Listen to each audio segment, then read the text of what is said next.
अच्छा जी स्टूडेंट, सबको screen show हो रही है? Yes ma'am.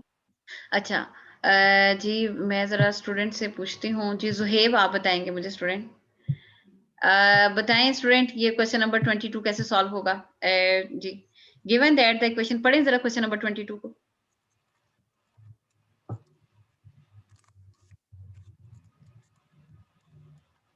Ji Zuhaib are you there? जी मैम इधर ही हूँ। तो बात करें ना स्टूडेंट, पढ़ें इस क्वेश्चन को, 22 क्वेश्चन को। Given the equation, Given the equation x1 minus 3x2 plus 4x3 minus 2x4 is equal to negative 60. ठीक है नेक्स्ट ए पार्ट पढ़ें इसका। ये What इसके अंदर values क्या यानी ये इक्वेशन एक दी हुई है, हाँ जी, व्हाट वैल्यूज जी, what values satisfy the equation x1 is equal to 20, x2 minus 6, x3 is equal to minus 4. हाँ मैम जी इसमें हम x1 की जगह पे ये 20 पुट करेंगे, x2 की जगह पे ये 6 पुट करेंगे और x3 की जगह पे नेगेटिव 4 पुट करेंगे, फिर इन सबको सॉल्व करके नेगेटिव उसको उधर ले जाएंगे नेगेटिव 60 के पास, और फिर डिवाइड बाय नेगेटिव 2 कर देंगे तो x4 की वैल्यू आ जाएगी। वेरी गुड, बहुत अच्छी, बहुत अच्छा आपने बता दिया आपने। अच्छा जी अब किसी और स्टूडेंट से मैं पूछती हूँ, जी स्टूडेंट जी हफ्सा शुजा, जी student Hafsa Shuja are you listening my voice? Yes, ma'am. जी आप बी पार्ट पढ़ें student. Define all elements of the solution set which values of two variables equal zero. 0. तो अब इसमें क्या चीज कैसे करेंगे?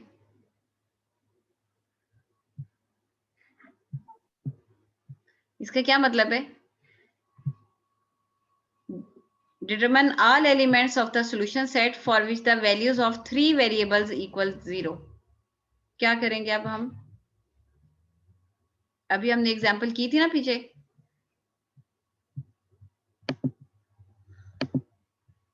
Muniba, yes ma'am. आप बता सकती हैं? मैम ये मुझे समझ नहीं आ रहा सेकंड वाला। अच्छा जी अब्दुल्ला अब्दुल रजाक आप स्टूडेंट।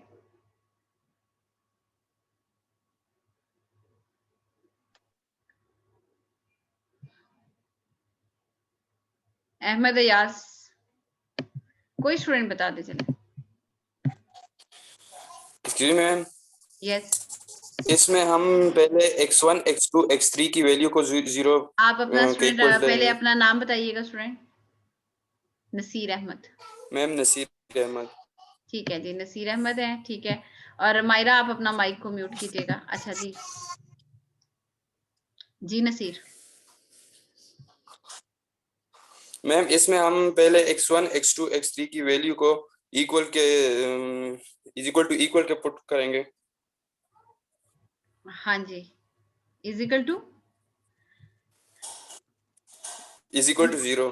हाँ जी ठीक है। x1 2 3 देखें, x4 की वैल्यू आपने लेकर आनी है। आप पहले क्या करेंगे, x1 x2 और x3 को इक्वल टू 0 कर देंगे पुट, ठीक है।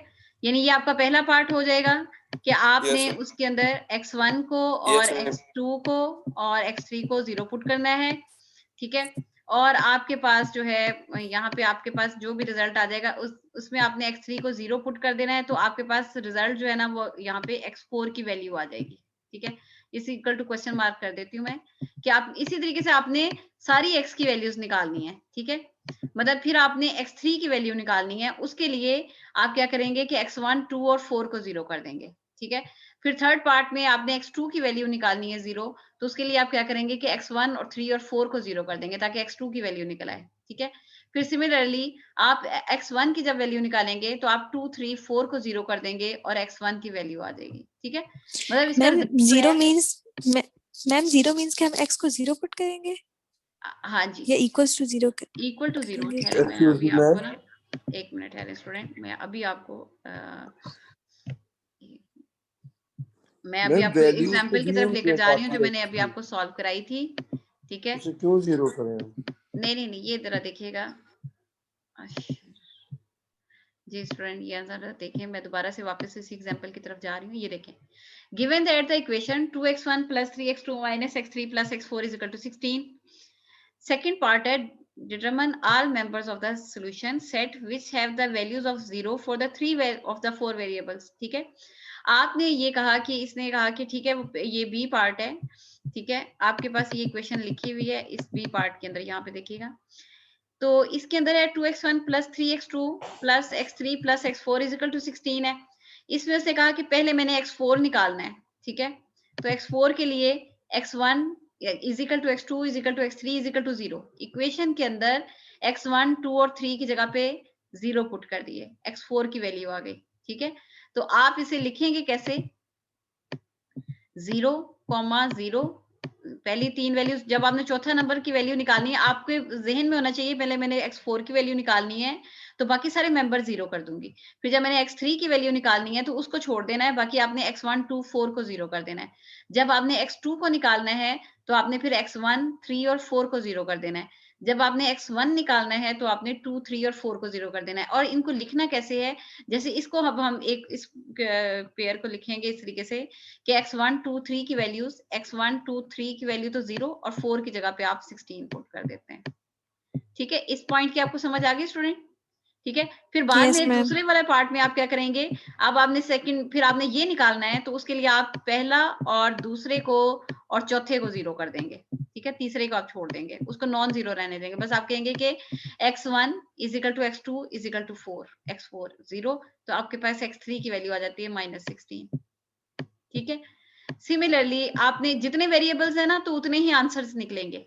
ठीक है, x4 को आपने पहले कर दिया, फिर आपने x3 को कर दिया, अब आप x2 को निकालने लगे इसको, तो उसके लिए है कि x1 को 0 कर दें, x2 को छोड़ दें, x3 को 0 कर दें और x4 को 0 कर दें। ठीक है, या आपके पास x2 की वैल्यू आ जाएगी। अभी मैं यहीं पे पुट करके दिखा देती हूँ, x1 को 0 और 2 को रहने देना, प्लस 3x था, इसको रहने दें, ये भी और ये भी 0 हो गए, तो इसका मतलब 3x इज इक्वल टू 16 आ गया ना। ठीक है, तो वो 16 के साथ आप डिवाइड करते हैं उसको, तो वो जितना भी आ जाता है आपके पास 5.3 करके आ जाता है, इस तरह करके। ठीक है, इस तरह रिजल्ट आ जाता है। ठीक, ये आपके पास x4, ये x3, ये x2।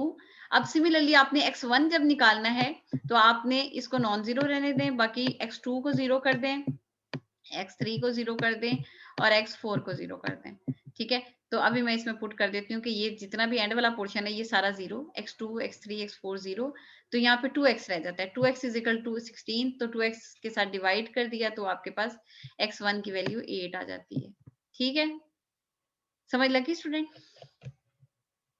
अभी मैं एंड पे दिखाती हूँ कैसे इन्होंने सॉल्व किया हुआ है। यहाँ पे देखें, ठीक है, ये सारे इसने सारी पॉसिबिलिटी, जितने वेरिएबल्स हैं, अगर 5 वेरिएबल्स हैं तो 5 आंसर्स आपने निकालने हैं। ठीक है, 4 वेरिएबल्स थे तो 1, 2, 3, 4 वेरिएबल्स। ठीक है, ये 16/3 करके लिखा हुआ है, यानी इसमें x1, 2, 3 0 है तो x4 की वैल्यू आ जाएगी, इसमें x1, 2, 4 0, यानी आपके पास x3। जब आपने x2 निकालना है तो बाकी जितने वैल्यूज है ना उन सारों को 0 कर दें। ठीक है, सिमिलरली आपने इस क्वेश्चन के अंदर भी ऐसे ही इसको लेकर चलना है। ठीक है, इस क्वेश्चन को भी आप इसी तरह से, determine all elements of the solution set for which the values of the 3 variables equal 0, ये उसी के बी पार्ट की तरह आप करेंगे। x4 निकालना है तो इन तीनों को 0 कर दें, फिर x3 निकालना है तो 1, 2, 4 को 0 कर दें, फिर 2 को निकालना है तो 1, 3, 4 को 0 कर दें, फिर इसी तरह x1 को निकालना है तो 2, 3, 4 को 0 कर दें। ठीक है, अच्छा जी स्टूडेंट, आगे है equation x3 is equal to 20 है। अच्छा जी, आप लोगों ने इसका इस एक्सरसाइज का ये 22 है, 23 और 24 तक मेरा ख्याल है मैं क्वेश्चन इसके कराऊंगी। द इक्वेशन है x3 is equal to 20 is one of the set related to the 4 variables है ये। अब इक्वेशन के अंदर कांस्टेंट है वैल्यू, वेरिएबल तो इस तरह से था ना जैसे कि बल्कि मेरा ख्याल है इसको, चलें ठहरे मैं देखती हूँ। What value satisfy the equation when x1 is equal to 4, x2 is equal to 2 and x4 is equal to 15। ठीक है, अब इसी के अंदर इक्वेशन ही इस तरह से है, इसका मतलब है कि ये इक्वेशन इस तरह से बनी हुई है, यानी जो इसके कोफिशिएंट्स है ना वो इस तरह से हैं, 0 into x1, ठीक है, प्लस 0 into x2, ठीक है, x3 के वैल्यू, x1 और x2 को 0 नहीं हो सकते, वो वेरिएबल्स रहेंगे, लेकिन उनके साथ वाला वर्ड जो है ना वो 0 हुआ है, plus x3 is equal two plus x4 यहाँ पे है कितने वेरिएबल्स उसने बताए 4 वेरिएबल्स तक हैं, इसका मतलब है कि x4 भी नहीं नजर आ रहा, इसका मतलब है कि वो भी 0 है।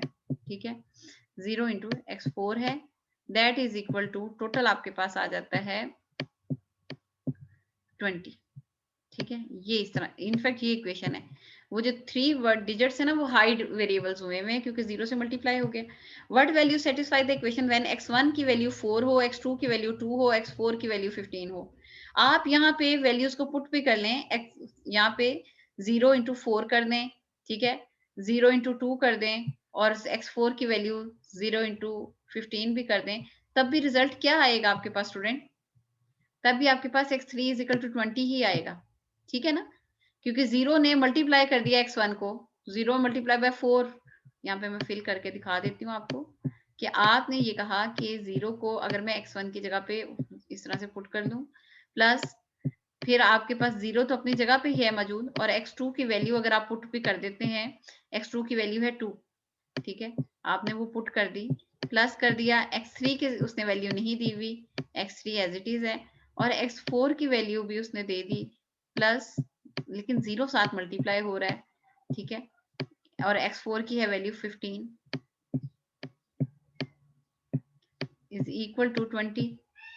ठीक है, तो यहाँ पे रिजल्ट जो है वो इक्वेशन ही बन जाएगा। वापस क्वेश्चन देखिए, 0 इंटू 4 0, 0 इंटू 2 0, 0 इंटू 15 0, सिर्फ x3 इज इक्वल टू 20 ही बच जाएगा, यही बच जाएगा।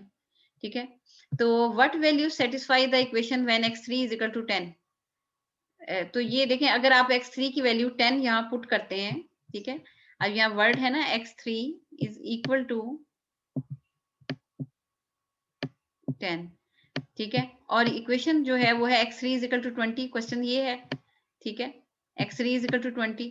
तो आप ये कहते हैं कि अगर x3 की जगह पे आपने पुट कर दिया 10, इन दोनों को कंपेयर कर देना, तो 10 तो इक्वल नहीं होता 20 के, इनको आप अगर मतलब कि करती हैं कि 10 जो है, यानी यहाँ पे x3 की जगह पे आप 10 पुट कर देते हैं, ठीक है, x3 की वैल्यू 10 जो है वो यहाँ पे हम पुट करते हैं, 10 इज इक्वल टू 20, तो वो तो पॉसिबल ही नहीं है, ये इसको सेटिस्फाई नहीं कर सकेगा।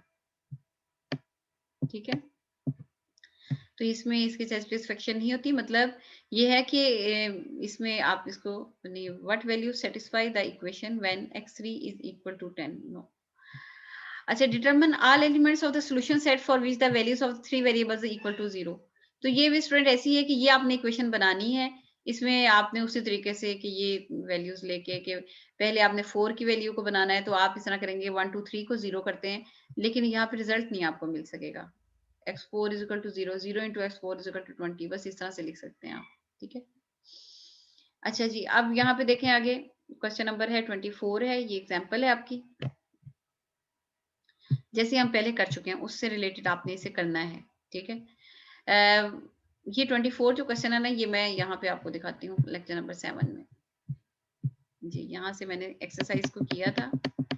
यहाँ पे देखें 24 एंड आई थिंक सो 25 भी ले जाएंगे इसी के अंदर शायद, ये चलें 24 तो देखें ना, आगे देख लेते हैं कि कैसे उसको कितना आप करेंगे।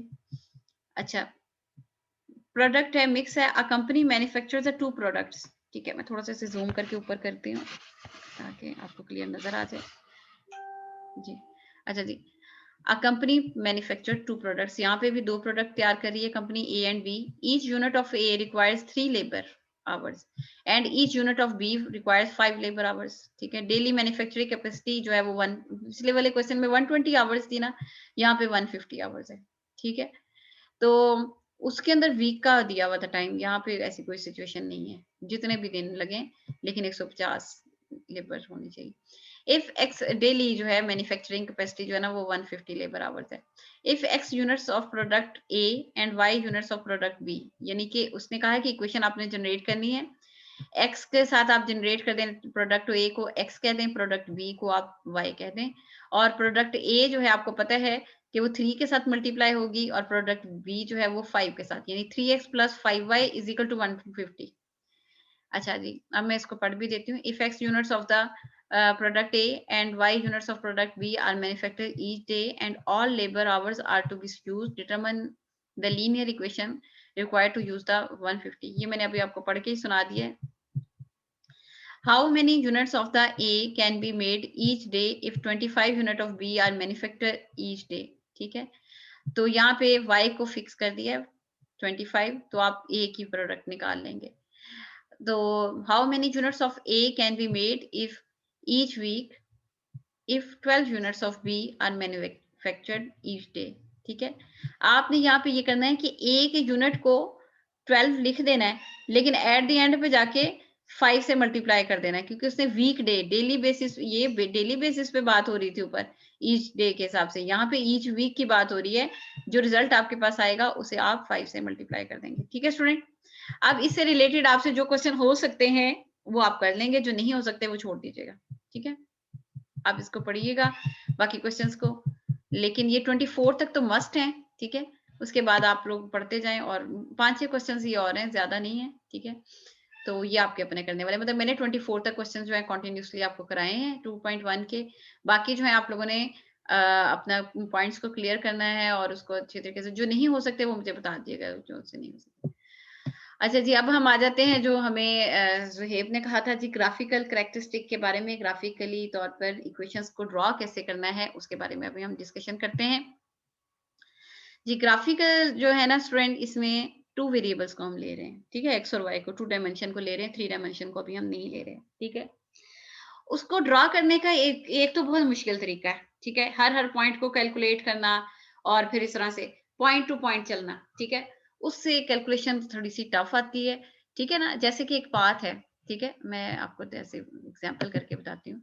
एक पाथ है, ठीक है, और एक स्टूडेंट जो है ना वो कैलकुलेशन कर रहा है, उसने पाथ बनाना है. ठीक है, उसने कहा कि जी ऐसे, मतलब फर्ज करें मैं चलें इसको एक्स एक्सिस और वाई एक्सिस के साथ लेके चलती हूँ. ठीक है, उसने कहा कि जी यहाँ पे एक पॉइंट है, निकाला उसने, एक पॉइंट यहाँ पे निकाला, एक पॉइंट ऐसा ऐसा से यहाँ पे निकाला, फिर उसने यहाँ पे निकाला, फिर यहाँ पे पॉइंट निकाला, फिर यहाँ पे निकाला. ठीक है, ये वैसे नॉन लीनियर के ऊपर आ रहा है ना, कर्व कंडीशन में. उसने किसी से रास्ता पूछा, उसने कहा जी यहाँ से आप सीधा जाएंगे, यहाँ से आप इस तरह से जाएंगे, यहाँ से आप इस तरह मोड़ के, तो फिर इस तरह से ऐसे. ठीक है, ये पाथ के बारे में. ठीक है, इस तरह डिस्कशन कर दी. सही, किसी और स्टूडेंट से जब, अच्छा, अब उसने हर पॉइंट के ऊपर कैलकुलेशन थोड़े थोड़े टाइम के बाद की है. ठीक है, और उस लाइंस को मिलाने से वो एक ग्राफ को जो ड्रा कर पा रहा है. ठीक है, इस तरह से और इस तरह से. ठीक है, इस तरह. अच्छा, अब दूसरा स्टूडेंट है, उसने कहा कि मैं आपको इससे ज्यादा इजी अप्रोच बताता हूँ. उसने कहा कि मैं आपको स्टार्टिंग पॉइंट बता देता हूँ. ठीक है, पहला पॉइंट ये जो है ना बॉक्स टाइप, ये इजी वाला मेथड है. और उसने कहा कि जहां पे आपका एक्स और वाई मीट कर रहा है ना, उसके 2-3 पॉइंट्स आपको बता देता हूँ. 2-3 आप इनको ज्वाइन कर लें लाइंस को. ठीक है, यानी कि इस पॉइंट को बस इस क्रॉसिंग सेक्शन से इधर, और इस क्रॉस सेक्शन से, और फिर इस सेक्शन से. ठीक है, अच्छा, अब नीचे का नहीं उसने बताया, लेकिन हम ये उसकी लाइन जो है नीचे से बिहेवियर को खुद ही ड्रॉ कर लें कि ठीक है, मतलब सिर्फ उसने देखें ये वाला पॉइंट बताया. ठीक है, और उसने एक कटिंग वाला पॉइंट बताया, अब मैं, और एक उसने ये वाला पॉइंट बताया है. ठीक है, और एक उसने ये वाला पॉइंट बताया. ठीक है, तो हमने ये कहा कि 4 पॉइंट उसने, हमने कहा कि ठीक है 1 पॉइंट 2 पॉइंट हम अंदाजन ले गए हैं. ठीक है, सीधा भी लेकर जा सकते हैं, तिरछा भी लेकर जा सकते हैं. ठीक है, ये 3 पॉइंट. ठीक है, और फिर सोचा कि ये शायद थोड़ा सा नीचे की तरफ ही जा रहा होगा, इस तरह करके बना दी. इससे हमारा जो, जिसने टोटल एग्जैक्टली कैलकुलेशन की हुई है ना, उसने तो सही सही कर्व को बताया है. हम तो कर्व वाइज चल रहे हैं. यहाँ पे हम जबकि सीधी सीधी स्ट्रेट लाइनें ड्रॉ कर देंगे कि अच्छा भाई ठीक है, इसको सीधी सीधी लाइंस ड्रॉ कर देंगे. ठीक है, तो हमारी और उसकी कैलकुलेशन में थोड़ा सा फर्क तो होगा, नो डाउट, लेकिन हमें आसानी से रिजल्ट मिल जाएगा. लेकिन अगर हम लीनियर के तौर पे काम कर रहे हैं ना, तो लीनियर में देखें आप, लीनियर में होता ही सीधा सीधा काम है. ठीक है, तो एक स्टूडेंट जो है वो बस वो हमें कह देता है कि बस मैं आपको कटिंग पॉइंट्स बता देता हूँ कि एक्स और वाई के जो कटिंग पॉइंट्स है ना, एक ये वाला पॉइंट है. ठीक है, और एक ये वाला पॉइंट है. ठीक, बस उसने 2 पॉइंट बताए. हमने ये जो दरमियान वाली कैलकुलेशन है सारी छोड़ दी. हमने बस इसको सीधा ड्रॉ कर दिया. हमें बस ये वाला पॉइंट निकाला और ये वाला पॉइंट निकाला. ठीक है, और दरमियान वाली सारी कैलकुलेशन को हमने छोड़ा. हमने कहा बस ऐसे स्केल से मिला दो. अब हमने इसका बिहेवियर देखा और हमने कहा अच्छा ठीक है, इसको इधर से बढ़ा दो और इसको इधर से बढ़ा दो. ठीक है, तो ये चीज कहलाती है ग्राफिकली रिप्रेजेंटेशन के 2 पॉइंट निकालने. और आप, अच्छा, एक और स्टूडेंट है वो कहता है कि नहीं भी मैं, उसकी सोल्यूशन एक क्वेश्चन की एक और है. ठीक है, तो उसने कहा कि जी एक पॉइंट ये वाला बता देता है. ठीक है, एक ये वाला बता देता है. ठीक है, हमने इन दोनों लाइंस को ड्रॉ किया. ठीक है। फिर हमें अंदाजा हो गया कि अच्छा ठीक है, ये ऊपर से इधर से स्केल से हम ऊपर कर देते हैं और इधर से इधर की तरफ स्केल से कर देते हैं, ठीक है। इसी तरीके से आप देख लें कि इस तरह से बता दिया किसी ने कि ये 2 पॉइंट्स निकाले हमने, तो जैसे कि ये वाला क्वेश्चन मैंने किया था, ठीक है। या इस तरह से हो सकता है, ठीक है, कि ये दो, एक ये पॉइंट और एक ये, 2 पॉइंट्स निकालेंगे, ठीक है। जहां पे एक्स के ऊपर कटिंग हो रही होगी हम उसको कहते हैं, इसका मतलब है यहाँ पे एक्स है ना तो वाई 0 है ना, इसको हम कहते हैं एक्स इंटरसेप्ट, ठीक है, एक्स इंटरसेप्ट कहते हैं। और इसको हम कहते हैं वाई इंटरसेप्ट, या जहां पे वाई पे कटिंग हो रही है ना उसको वाई इंटरसेप्ट कहते हैं, ठीक है। तो जब हम एक्स इंटरसेप्ट कहते हैं या वाई इंटरसेप्ट कहते हैं तो हम वहां पे एक्स इंटरसेप्ट पे कहते हैं कि एक्स की बात हो रही है तो वाई को 0 कह दो, ठीक है, सही, कि यहाँ पे y जो है ही नहीं। और जब y इंटरसेप्ट की बात होगी तो इसका मतलब है कि यहाँ पे x को 0 कह दें, ठीक है। थोड़ी सी गुफ्तगू में समझ आ गई, फिजिकली तौर पे मैंने अभी हमने कैलकुलेशंस कर लेनी, आपको आराम से क्वेश्चन की समझ आ जाएगी। लेकिन ये मैंने आपको बताया है कि हम सिर्फ 2 पॉइंट्स से उनको एक्स इंटरसेप्ट और वाई इंटरसेप्ट कहते हैं और उसे हम पूरे का पूरा ग्राफ ड्रा कर लेते हैं, ठीक है। और बजाय इसके कि एक स्टूडेंट जो है वो शायद आपको लाइंस थोड़ी सी नजर आ रही हो ठहरे में थोड़ा सा, कि जबकि एक और स्टूडेंट जो है ना वो इसी लाइंस को इस तरह से करेगा कि उसने कहा कि नहीं भी मैंने x और y की वैल्यूज अलग-अलग ली, ठीक है। मतलब ये भी जो भी इक्वेशन है 2x + 4y = 16 इस तरह करके लिखी हुई है, चलें, ठीक है।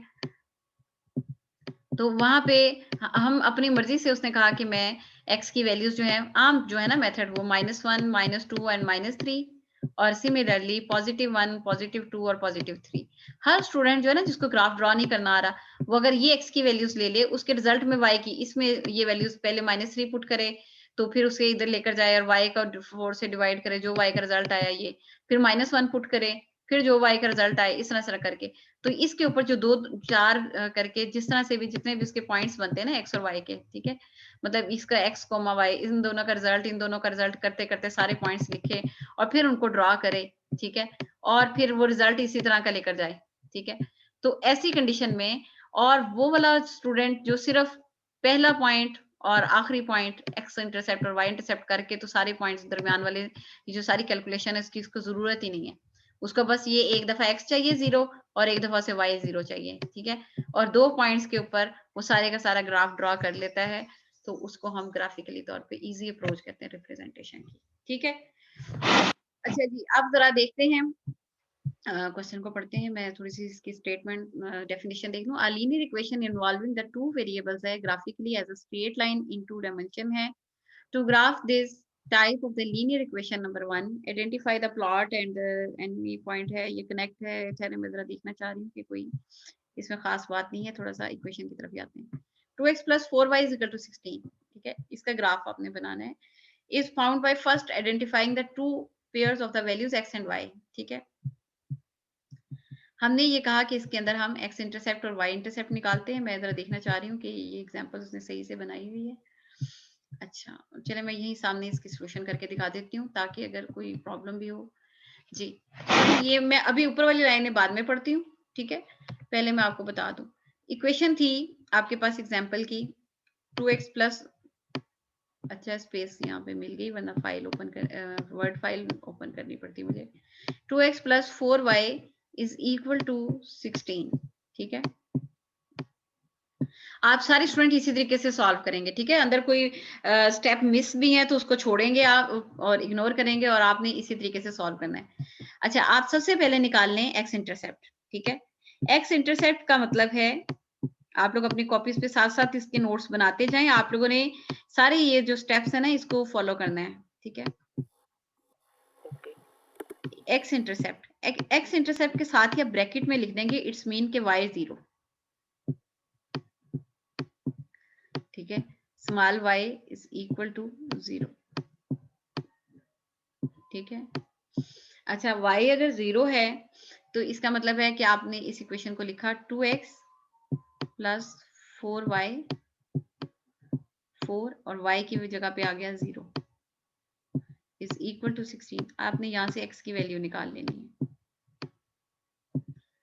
2x + 0 = 16,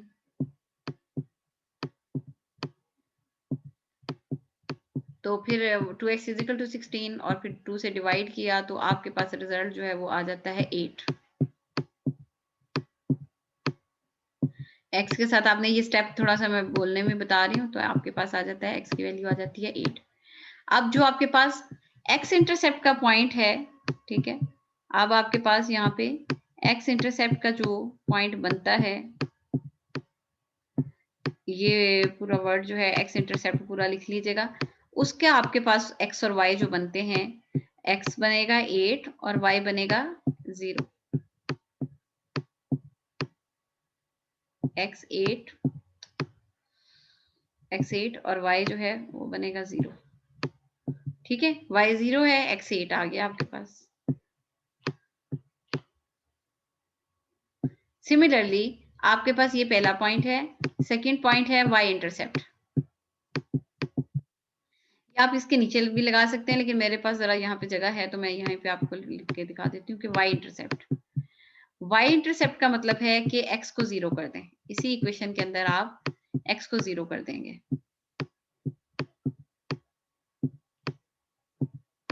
y intercept. अच्छा, तो y इंटरसेप्ट का मतलब है स्टूडेंट कि x की वैल्यू जो है वो आपके पास आ गई है 0। तो जो आपके पास क्वेश्चन है 2x + 4y, 2 ये आपके पास सेकंड पार्ट है ना, हाँ जी, 2x की जगह पे आपने लिखा 0 + 4y = 16।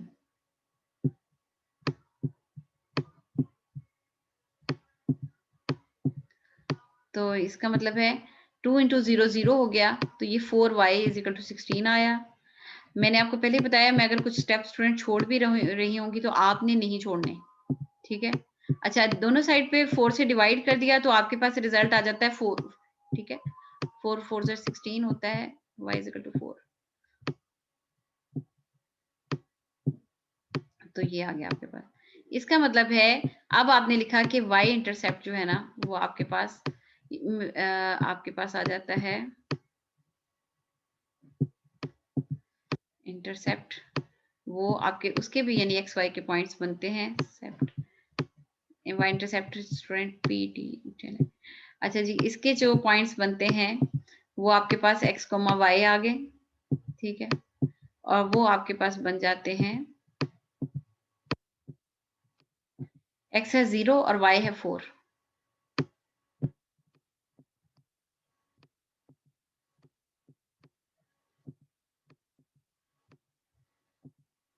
अच्छा, ये वाले जो दो पॉइंट्स हैं, ए पॉइंट ये x इंटरसेप्ट और दूसरा पॉइंट है y इंटरसेप्ट, ठीक है।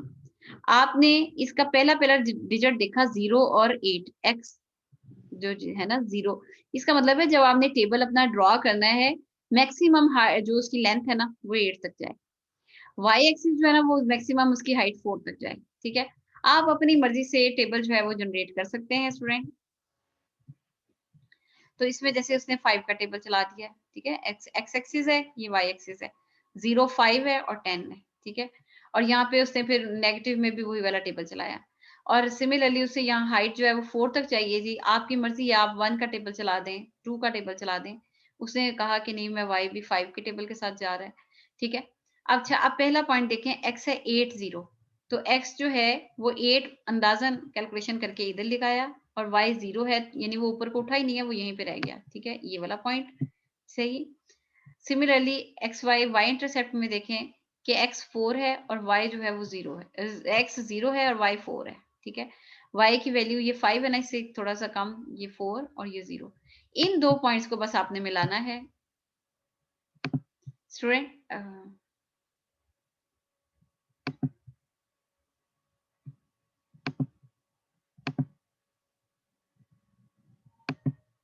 हाँ जी बिल्कुल, अब थोड़ा सा टाइम ही रह गया है। अच्छा जी, यहाँ पे जरा देखिएगा स्टूडेंट, बस ये दो पॉइंट्स आपने मिलाने हैं, ठीक है, सही। आपने इस तरह से बस ये दो पॉइंट्स मिलाए, सही, यानी कि यहाँ पे देखें, आपने बस ये दो पॉइंट्स मिलाए हैं, ये और एक ये पॉइंट, ठीक है। आपने जिस वक्त इनको मिला दिया है, अब आपने अपने स्केल को सेट करते हुए इसकी डायरेक्शन देखनी है कि ये इसी तरफ आगे को ले जाना है आपने, और इसी तरफ इसको बैक साइड पे ले जाना है। कहाँ तक लेकर जाना है उसका हमें एंडिंग नहीं पता, लेकिन दरमियान वाले इन 2 पॉइंट से आपको पता चल गया है, ये हमें पता है लीनियर इक्वेशन हमेशा एक सीधी लाइन होगी, ठीक है। अब वो इस तरह से लाइन ड्रॉ होनी है, इस तरह से होनी है, इस तरह से होनी है, इस तरह से होनी है, किस तरह से, उसके 2 पॉइंट जब आपको पता चल जाएंगे ना, तो आपको पता चल जाता है किसकी डायरेक्शन इधर को है। ये चीज आप खुद से खींचेंगे, ठीक है। कोई क्वेश्चन, कोई एनी क्वेश्चन स्टूडेंट? आपसे ये भी आ सकता है कि ग्राफिकली ड्रा करें, ये भी आ सकता है कि ग्राफिकली ना ड्रा करें, ठीक है, दोनों चीजें आ सकती है, लेकिन मेरा ख्याल है कि आप दोनों चीजें करें। जी, एनी क्वेश्चन स्टूडेंट? फिर मैं आपसे अगले पार्ट की बात करती हूँ। अच्छा, मैंने अभी अटेंडेंस लगानी है स्टूडेंट। जी, Maira Jamshed, are you listening my voice student? Yes ma'am. And Taimur, आपसे इसके बाद में बात करती हूँ। हाँ जी स्टूडेंट मायरा, आप बताएं, आपको इस सारे क्वेश्चन की समझ आ गई है स्टूडेंट? Yes ma'am. ठीक है, आप लोग स्टूडेंट इस कॉपी, इसको रिकॉर्डिंग को दोबारा से ऑन करके ना, तो इसको या साथ साथ ही जो है नोट कर लिया करें जो इसके स्टेप्स होते हैं। अच्छा जी तैमूर, आपको स्टूडेंट समझ आ गई है इस बारे में? कोई क्वेश्चन? ठीक जी, क्या कहा आपने? मैं कह रहा हूँ आगे समझ। ओके फाइन, चलें ठीक है। मैं असल में अब इससे रिलेटेड ना आपने एक एक्सरसाइज करनी है जो आपका काम होगा, तो लेकिन मैं अनाउंस कर रही हूँ कि 1.345 का आपका नेक्स्ट क्लास में क्विज होगा। अच्छा जी, अब मैम ये ना 1.345 जी 1.12 का हो चुका है ना। अच्छा जी स्टूडेंट, इधर देखिएगा, ये आप सारी ग्राफिकली रिप्रेजेंटेशन तो चलें आप देखते जाएंगे, सारा इसका कर लेंगे कि कैसे कैसे क्वेश्चंस हो रही हैं। इधर मैं एक्सरसाइज की तरफ आ रही हूँ, ये देखें। एक्सरसाइज को थोड़ा सा मिनिमाइज पहले कर दूं ताकि आपको पूरी एक्सरसाइज जितनी, ये इसके 3 सेक्शन है, ठीक है, ये 2 सेक्शन की मैंने पिक ले ली थी। तो इसके अंदर है थोड़ा सा मैं, हाँ जी, इन एक्सरसाइज 1 to 20 क्वेश्चन तक है कि identify the x and y intercept of the given linear equations. 1 से लेके 20 तक आपने स्टूडेंट सिर्फ एक्स और वाई के इंटरसेप्ट निकालने हैं, ठीक है, एक्स और वाई के।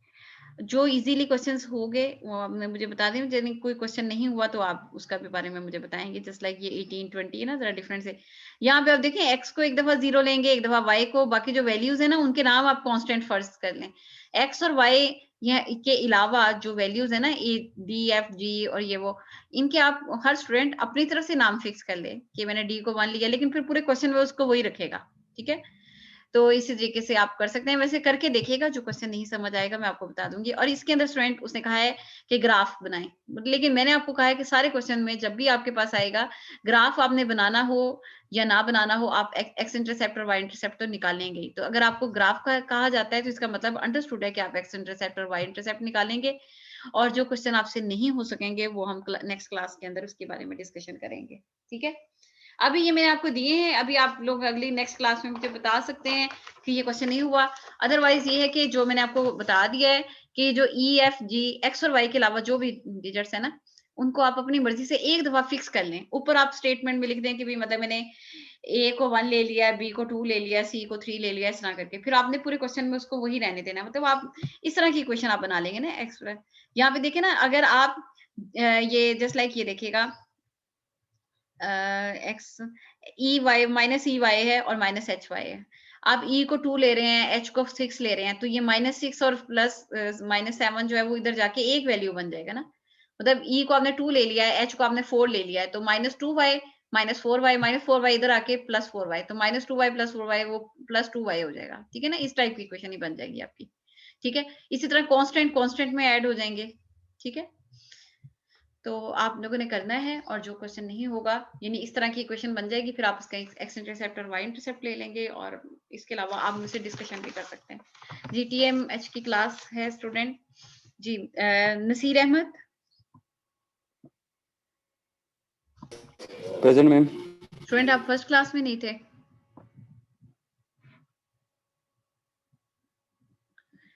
Abdullah Danish Chaudhary ma'am present ma'am present.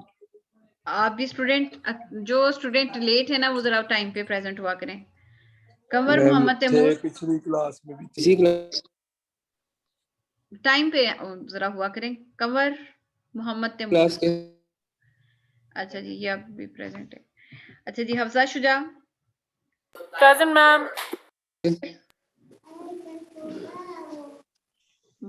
Mohammad Zuhaib, ma'am Arsalan Present Ahmed, Ashir present है। ओके, अरसलान अहमद, मोहम्मद अहमद अयाज, मैम मोहम्मद समी,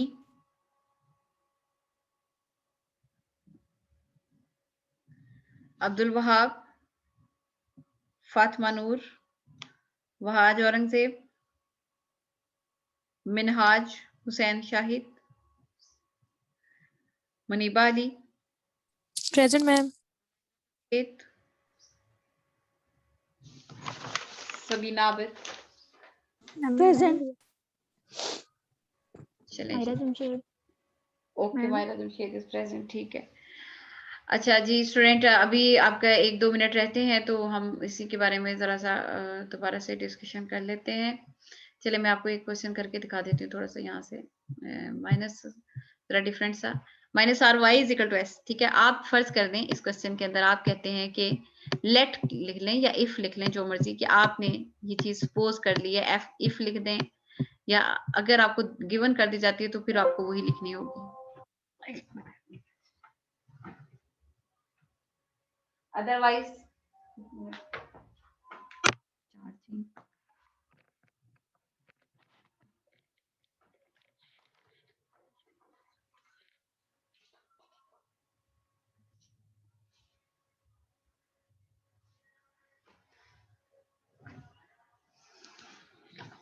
अच्छा यहाँ पे जी आपको मैं बता रही थी स्टूडेंट, इफ आर की वैल्यू आपने कहा कि जी मैंने ले ली है 2 ले ली है, एस की वैल्यू मैंने ले ली है 4। ठीक है, कोशिश करें कि पॉइंट्स में ना आंसर आए, मतलब मुझे मैंने देख लिया ना कि 4 को 2 से डिवाइड करूंगी तो 2 आ जाएगा, तो आपने फिर लिखा minus r y is equal to s. अब आपने इसकी वैल्यूज पुट कर दी, ठीक है, जो आपने कांस्टेंट लेनी है डिजिट्स वाइज। हर स्टूडेंट अपनी तरफ से लेगा लेकिन आंसर सबका एक जैसा ही होगा। ठीक है, ये भी मैं आपको करके दिखा देती हूँ कैसे आंसर सबका एक, जैसे यहाँ पे देखिए -2 से डिवाइड किया तो y is equal to -2, y is equal to -2 आ गया। ठीक है, अच्छा अब y इज इक्वल टू -2 है ना स्टूडेंट, इसका x इंटरसेप्ट जो है वो नहीं हो सकता। ऐसी जो कंडीशन आए ना जहाँ पे इस तरह इक्वेशन होगी, इसका x इंटरसेप्ट y इंटरसेप्ट नहीं बनेगा। ठीक है, तो बस इसकी इक्वेशन स्टूडेंट यही आ सकती है कि इसका सिर्फ x इंटरसेप्ट ही बन सकता है, नहीं y इंटरसेप्ट ही बन सकता है जिसके अंदर कि x 0 हो। ठीक है, देखिए इसकी इक्वेशन ड्रा करें, अगर हम y इज इक्वल टू -2, ठीक है, आप इसका x इंटरसेप्ट लेते हैं तो अगर चलें आपने उसकी फॉर्मेलिटी को, मैंने x इंटरसेप्ट को x इंटी लिख रही हूँ। ठीक है, अगर वो आ जाता है y इज इक्वल टू 0, ठीक है, तो अगर वो y इज इक्वल टू 0 आ जाता है तो इसका मतलब है कि अगर मैंने y की वैल्यू को 0 ले लिया है तो x की वैल्यू तो ऑलरेडी 0 है। ठीक है, वो इसलिए इसका x इंटरसेप्ट हो नहीं सकता, y को फिक्स किया हुआ है कांस्टेंट। ठीक है, तो इसका मतलब है कि यहाँ पे सिंपल स्टूडेंट इसका x इंटरसेप्ट y इंटरसेप्ट नहीं हो सकता, बस इसकी आप डायरेक्ट इक्वेशन बनाएंगे। जैसे देखें ये x है, ठीक है, और ये इसका y है, ठीक है, y की वैल्यू है, जो ऐसे कांस्टेंट है उसका इंटरसेप्ट नहीं बन सकता, वो डायरेक्ट ही बस इक्वेशन ही बनेगी। ठीक है, अब यहाँ पे देखें y की वैल्यू है -1, तो y की वैल्यू है फर्ज यहाँ पे -2। ठीक है, तो ये आप इस तरह ड्रा बस इसको कर सकते हैं, बस कि x की जो ये वाली जो इक्वेशन है ना इसका नाम हो जाएगा y इज इक्वल टू -2। ठीक है, ये कांस्टेंट का हमेशा इस तरह ड्रा होता है, सही है, तो इस तरह से ये चीज आ जाएगी आपके पास। ठीक है, ये इस तरह की px is equal to q